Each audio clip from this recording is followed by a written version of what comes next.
What is up, everybody? Welcome back to the Bluebloods. We just dropped our Peach Bowl preview, Georgia versus Ohio State earlier today. Go check out that video after this one. We have two FBS games of the week. Comment your score prediction for each game below. If you predict the winner and the correct score for either game, you will win our $100 Venmo giveaway. But we got the Fiesta Bowl kickoff 3 p.m. Central Time on ESPN. Michigan, as I'm recording, is a 7.5 point favorite over the Horned Frogs. And I think this is probably the more interesting game of the two. I think this is a very, very evenly matched game. And I think stylistically might be the most interesting matchup of the two games. When you look at the tail of the tape, you have two offenses that are not separated by much. Michigan putting up 40.1 points per game, TCU putting up 40.3. They do put up more yards, but they get them in different ways. Michigan putting up almost 250 yards on the ground per game, while TCU's putting up almost 275 through the air behind Max Duggan at quarterback.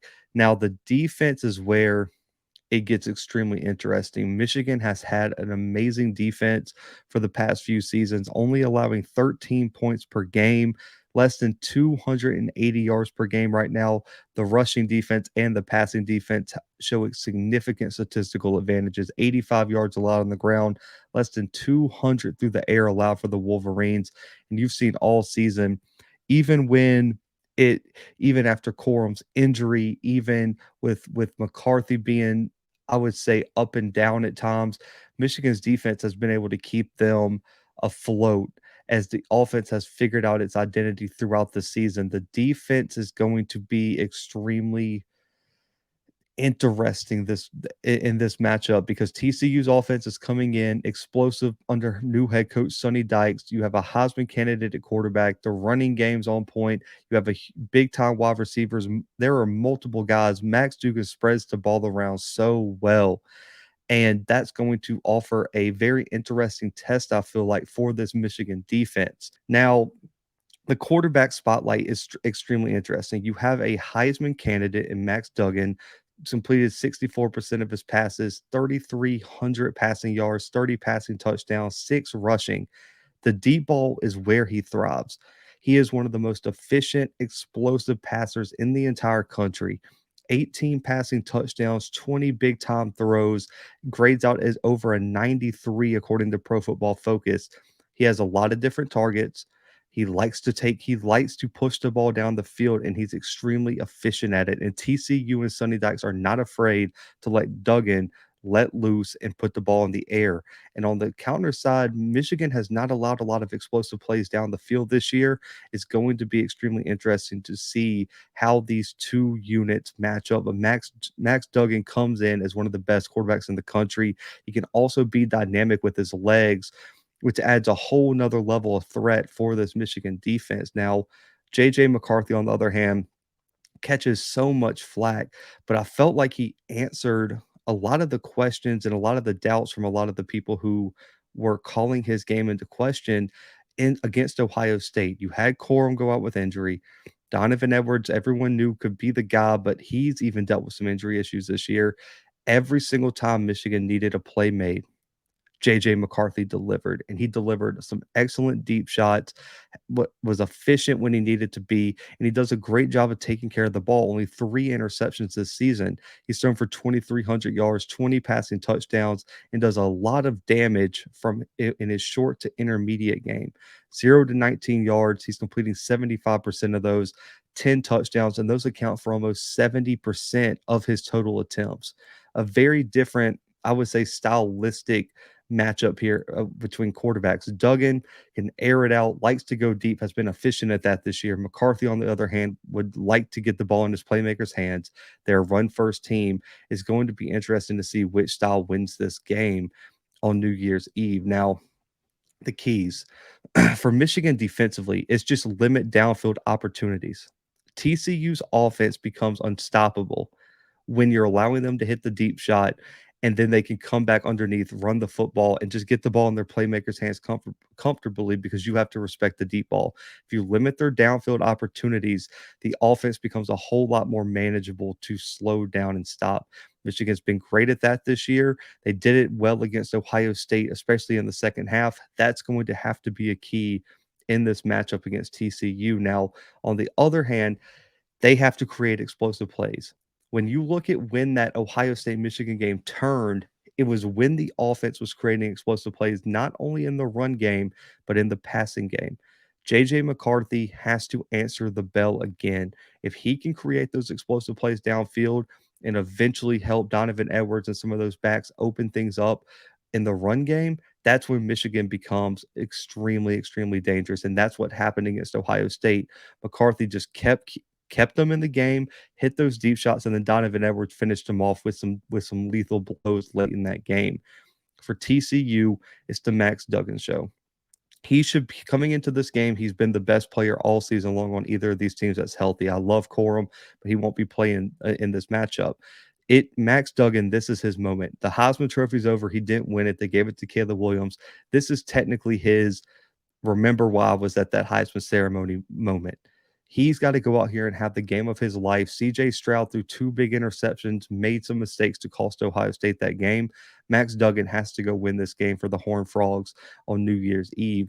And on the defensive side, you have to make Michigan one dimensional. Take away the run game, put the game in McCarthy's hands, and let's see the Duggan versus McCarthy show on New Year's Eve night. That's going to be the key for the Horned Frogs to keep in this one. Now, the two key players for Michigan, Donovan Edwards at running back, DJ Turner at cornerback on the defensive side of the ball. Edwards is going to be the main guy after Corum's injury. He has all the ability in the world. Over 800 rushing yards this year, 7.5 yards per carry, 7 touchdowns, 2 receiving. He does a great job at running off the right side of the line, off the right guard, off the right tackle, off the right end. Those three areas to run the football. He's had over 300 rushing yards, almost 8 yards per carry, 6 explosive runs, and 4 touchdowns. Take advantage of TCU's rushing defense and create explosive plays are the keys for Edwards. He has to make up for what they lost in Corum. Corum was the main guy for this offense. This is Donovan Edwards' moment to shine and say, I'm the next great running back to come out of Michigan. And I think he's going to have a great opportunity to do that behind, in my opinion, arguably the best offensive line in college football this year in Michigan in terms of size, execution, leadership, chemistry. The Michigan offensive line has been spectacular. I think Edwards has could have a huge day on New Year's Eve afternoon. Now, DJ Turner on the other side of the ball has been spectacular. 10 pass breakups, defensive touchdown, interception, 33 tackles, has only allowed one touchdown this year and held opposing quarterbacks to less than 38% completion percentage this year. He does not allow a lot of big plays, and he's all over the field and has been one of the most elite corners in college football this season.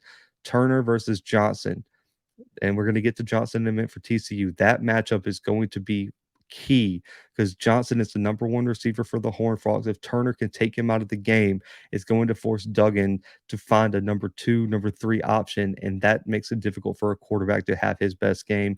Now, for TCU, it starts with Quentin Johnston. I just talked about his matchup. He's been the deep threat for TCU. 53 catches, over 900 yards, 5 touchdowns, averaging over 17 yards per catch. All 5 touchdowns have come from passes 20 plus yards down the field. It's accounted for most of his receiving yards, and he's one of the highest graded players at that with that deep ball at a 97.7 PFF grade. Will he be able to stretch the field? Michigan has done an excellent job throughout the season limiting those explosive plays, limiting the deep ball, and forcing teams to play underneath. They come up, make the tackle, shut them down.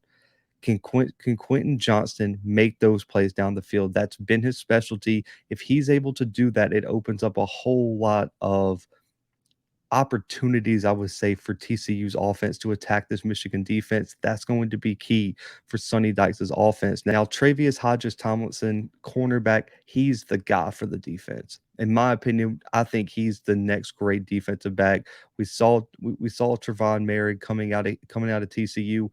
Tomlinson's the next guy. 42 total tackles, 14 pass breakups, 3 picks. He's done an excellent job. Has held opposing quarterbacks to only 1 touchdown. 37% completion percentage against them, has been elite at shutting down the number one wide receiver for TCU opponents. He's going to be huge in limiting those down the field plays I talked about McCarthy having to make this weekend. If he's able to do that, take away the deep ball, they're able to slow the run game a bit. Michigan's offense becomes extremely inefficient. We've only seen it a handful of times this year. Hodges Tomlinson has to be big this weekend. I would imagine he's going to have to try to slow down Ronnie Bell, and that's going to be a matchup to watch this weekend. But he's the leader, one of the more experienced guys on this TCU defense, and it's going to be the two number ones on the field for TCU are going to be two of the most important players to watch on New Year's Eve. Now, for the prediction, I do think this is going to be a back and forth game early. I do think both teams are going to be able to establish what they do best at times, but I trust defense in these key situations. And I think Michigan's defense is going to be able to make a stop before TCU's defense is going to be able to stop Michigan. I think the rushing attack for Michigan, the offensive line, is something that TCU hasn't seen. I expect Donovan Edwards to be the MVP of this game, and I expect Michigan's defense to have a turnover, a key stop in a key situation on New Year's Eve, and find a way to pull this one out, get to the national championship for the first time under Jim Harbaugh, set up a huge rematch that we saw last season with Georgia in the national championship game, and with the Wolverines 30, TCU 23 on New Year's Eve in the Fiesta Bowl for the college football playoff semifinals, man. So listen, make sure to comment your score predictions below. Give me your thoughts on the game. Hit the subscribe button and the like button. But until next time, guys, the Blue Bloods are out.